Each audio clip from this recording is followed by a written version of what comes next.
तो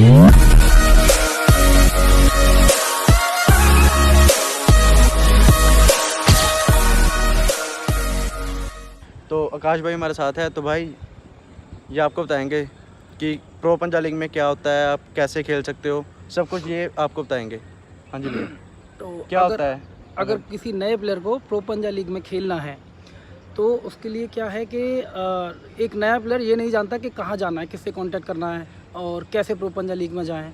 तो सबसे ज़रूरी चीज़ है कि आपको ये पता नहीं चल पाता कि कंपटीशन होना किधर है। अब इसके कई सारे तरीके हैं कि आपको ये पता चल पाए कि कंपटीशन होना कहाँ है। देखो, सबसे पहला बेसिक तरीका ये है कि प्रो पंजा लीग का इंस्टाग्राम अकाउंट है, फेसबुक अकाउंट है, टेलीग्राम पेज है। तो आप लोग जो है इंस्टाग्राम फेसबुक पर जाके उन्हें कांटेक्ट करो, मैसेज करो कि हमें खेलना है, तो वो आपको इन्फॉर्मेशन देते रहेंगे। और उनके पेज को फॉलो करके रखो, क्योंकि वो लोग स्टोरीज़ लगाते हैं, पोस्ट डालते हैं, उसके थ्रू पता चल जाता है कि कंपटीशन होना किधर है। सबसे पहली चीज़, और बड़ा सिंपल है, चाहे कोई नया लड़का हो चाहे पुराना हो, कोई भी हो, प्रो पंजा लीग का कोई भी अगर ओपन इवेंट होता है जो मतलब सबके लिए खुला रहता है खेलने के लिए, तो वहाँ आप डायरेक्ट जाके खेल सकते हो। उसमें कोई बड़ी बात नहीं है।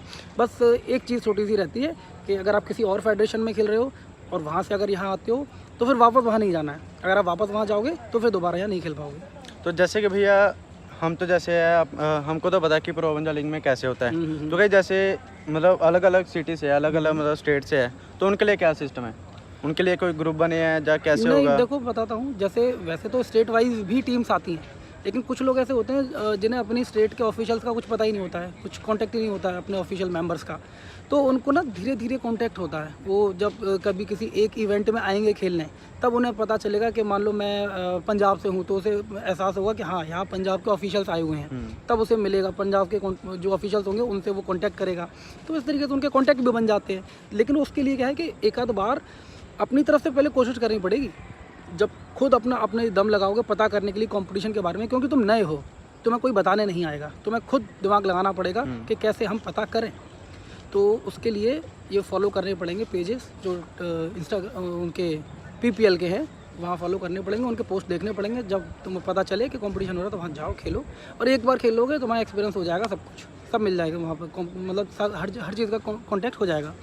तो भैया जैसे आप यूथ को कैसे मोटिवेट करोगे? जैसे आजकल आपने देखा होगा कि कोई गलत राह पे तुर रहा है, कोई नशे कर रहा है, कोई ड्रग्स वगैरह ले रहा है, या कोई कुछ ऐसा है ना, तो स्पोर्ट्स करियर ना बहुत आगे लेके जा रहा है। क्या कहना चाहोगे उसके बारे में? इस चीज़ के लिए तो मैं यही बोलूँगा कि देखो, जिस इंसान को अपनी ज़िंदगी ख़राब करनी है नशे में पड़ के या किसी भी गलत चीज़ या गलत आदत में पड़ के, उसको ज़बरदस्ती तो नहीं रोका जा सकता। क्योंकि वो कहावत भी है कि कोई इंसान अगर बुरे रास्ते पर चल रहा हो तो तुम उसे रोक सकते हो, लेकिन अगर वो बुरे रास्ते पर बहुत तेज़ दौड़ रहा है तो तुम उसे नहीं रोक पाओगे। अगर रोकोगे तो खुद भी गिर जाओगे। तो सबसे सिंपल चीज़ है कि खुद में थोड़ा सा सेंस होना चाहिए, बहुत ज़रूरी चीज़ है ये। क्योंकि ये हमें चुनना पड़ता है खुद कि हमें दारू पीनी है कि प्रोटीन पीना है, ठीक है ना, हमें जिम जाना है कि मैं खाना जाना है। थोड़ा फनी लगेगा सुनने में। तो सिंपल है कि ये थोड़ा खुद को समझना पड़ता है, खुद में थोड़ा इस बात का सेंस होना चाहिए कि हमें अपनी बॉडी ख़राब करनी है या अच्छी बनानी है लॉन्ग टर्म के लिए। और मेरी तरफ से संदेशा भाई यही है कि अगर आप यूथ हो, आप यंग हो, तो आप स्पोर्ट्स में, अगर आपको मान लो पढ़ाई लिखाई में इंटरेस्ट नहीं है, तो आप स्पोर्ट्स में जाओ। स्पोर्ट्स से आपके बहुत सारे रास्ते खुलेंगे, दिमाग का भी विकास होगा, बहुत सारी चीज़ें मिलेंगी आपको। तो यही है, अच्छी चीज़ों में ध्यान लगाओ, बुरी चीज़ों से बचो। अगर जैसे ना किसी ने आर्म रेसलिंग स्टार्ट करनी हो तो वो अपना करियर कहाँ से स्टार्ट करेगा और इसमें कहाँ तक स्कोप है? देखो, आर्म रेसलिंग में अभी ये है, करियर की गारंटी नहीं होती, कोई गारंटी नहीं होती करियर की। क्योंकि आर्म रेसलिंग में हज़ारों लोग खेल रहे हैं इंडिया से, लेकिन हज़ारों के हज़ारों लोगों का करियर नहीं बनता। सबसे पहली चीज़ इसको याद रखना, 1000 लोगों में से 100 का करियर बन गया, लेकिन बाकी के 900 तो रह गए ना। तो ऐसी चीज़ है ये कि आप स्टार्ट कर रहे हो, ये सोच के मत करना कि मैं इससे करियर बना ही लूँगा और इससे अपनी ज़िंदगी काट दूँगा। बिल्कुल भूल जाना इस चीज़ को। तो ये शायद वाली चीज़ है। या तो अपना साइड बिजनेस कुछ होना चाहिए, कुछ इनकम के लिए।